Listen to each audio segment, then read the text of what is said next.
Kahit mag-isa lamang siya, madalas nakaririnig ng mga bulong at iyak ang babaeng itatago natin sa pangalang Mariel.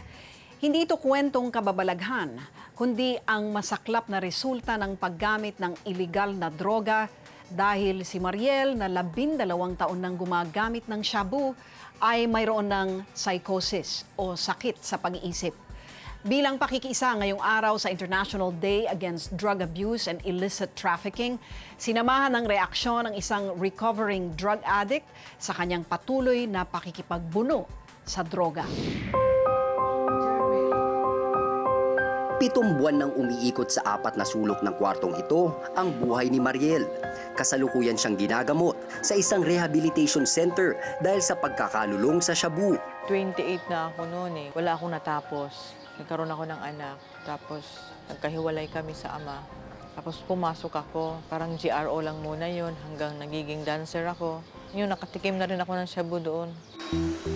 Bitamina raw niya ang iligal na droga laban sa pagod at puyat. Nakita ko naman sa kanila na parang wala namang side effect na magpangit. Nakita ko yung effect niya na maganda pala siya pag nagpupuyat ka. Tapos pag may trabaho ka sa bahay, masipag ka. Hanggang sa ang pagkahumaling ni Mariel sa shabu, nagkaroon na ng masamang epekto sa kanya. Nagkaroon ako ng bulong. Sa tuwing may marinig akong umiiyak, akala ko anak ko. Minsan umiikot ako sa lugar namin, naglalakad ako kasi hinahanap ko yung iyak. Ang bulong actually, ibig sabihin na nag-hallucinate sila, auditory hallucinations. This is brought about dahil sa kakagamit ng drugs, particularly methamphetamine and cannabis. Nagkakos sila ng psychosis because of brain damage that occurs. Sa kanyang kaso, kailangan ma-maintain siya ng gamot.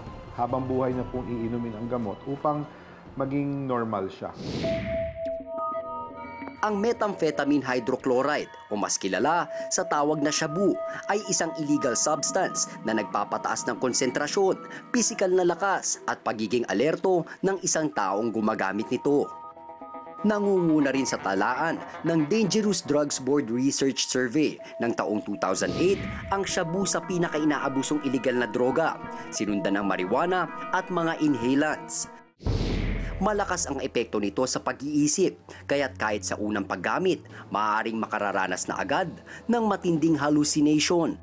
Perception nila sa paligid nila ay wala sa realidad. Sometimes meron sila naririnig na boses at meron din silang nakikitang anino na wala naman doon.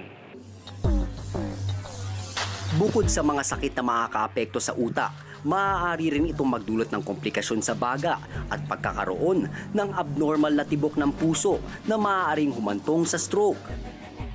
Habang ang mga kaso na gaya ng kay Mariel na inabuso ang shabu sa loob ng 12 taon, maaaring mauwi sa psychosis, isang kondisyon na kailangan ng habang buhay na gamutan.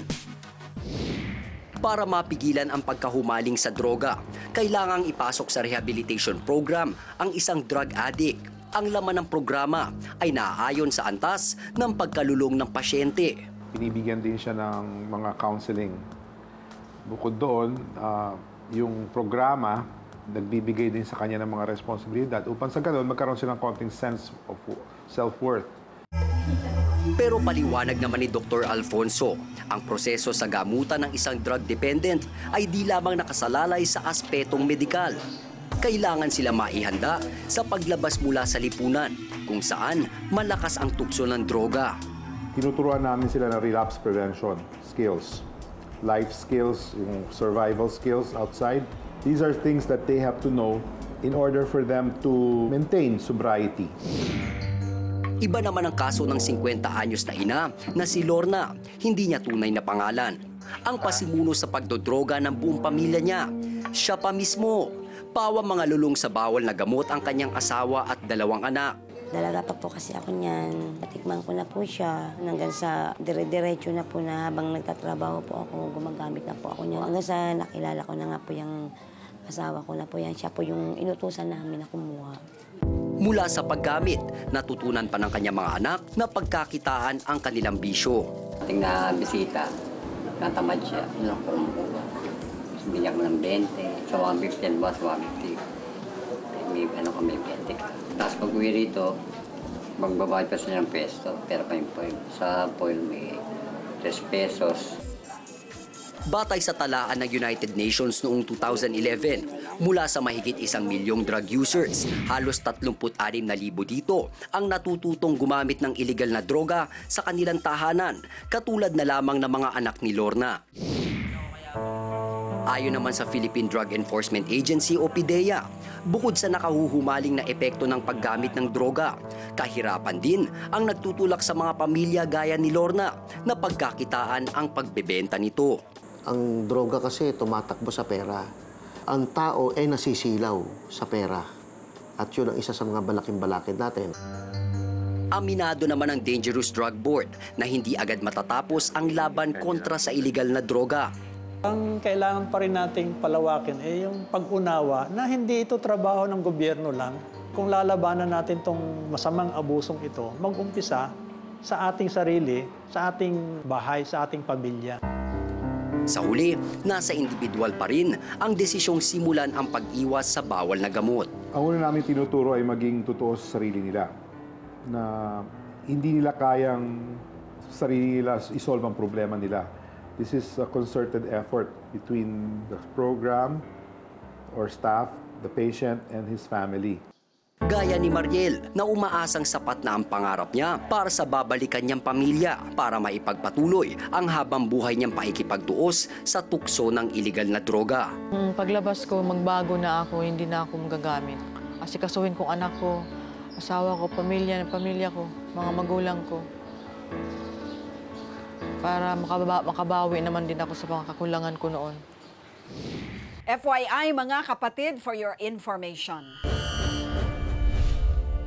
Dumating na sa Pilipinas ang Rolls-Royce, ang umano'y pinakasosyal na kotse sa buong mundo. Kamakailan ay pinagkaloob ng Rolls-Royce Motor Cars ng Great Britain sa kumpanyang British Bespoke Automobiles ng Pilipinas ang official dealership ng kanilang mga kotse sa bansa.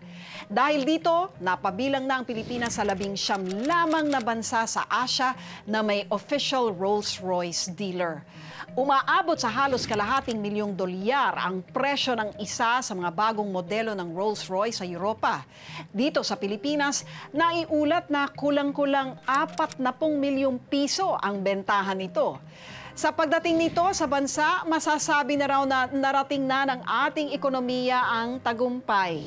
The Philippines has arrived, sabi ng presidente ng kumpanya na si Willie T. Ten sa kanilang press launch.